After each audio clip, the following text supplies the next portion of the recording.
ఆవు ఇష్నాన్న మీ అల్లుడికి నీకు లొల్లయిందిగా మీ అక్కతో రాఖీ కట్టనిస్తాడా? అదేం కాదు, అదేముంటది పా. అవురక్కడ నాతో లొల్లి పెట్టుకొని ఏ మొహం పెట్టుకొని వచ్చినావు ఇంకా? అవన్నీ మనసులో పెట్టుకుంటావు అల్లుడు, ఎక్కడెక్కడ వదిలేయాలి. మనసులో పెట్టుకుంటాడు, పెట్టుకోడా. నా కొడుకుని ఎన్ని మాటలు అన్నారు మీరు? అక్క అక్కనే చెప్తున్నా, ఎట్లా వచ్చినావు అట్లా వెళ్ళిపో. మా అమ్మ చెప్పిందిగా, ఇంకేం చూస్తురు? నడుర్రి. విష్ణన్న ఈడ ఉండి అవమానం పడే బదులు వెళ్దాం పదా. ఏందన్నా మీ అల్లుడే అనుకుంటే మీ అక్క కూడా గట్లనే మాట్లాడుతుంది. మా అక్క బంగారమయ్యా, మా అక్కని ఏమన్నా. ఇంత జరిగినా కూడా అక్క బంగారం అంటున్నావు.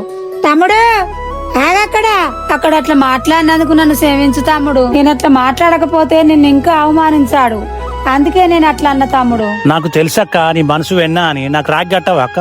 అయ్యో నువ్వు వస్తావని తెలిసే నేను రాగి కొనించిన తమ్ముడు. ఇగో చేయవాటు. ఎన్ని గొడవలు వచ్చినా, ఎన్ని మనస్పార్థాలు వచ్చినా కూడా అక్కా తమ్ముళ్ళ అన్నా చెల్లెల అనుబంధం జీవితాంతం ఉంటుంది. అందరికీ రాఖీ శుభాకాంక్షలు.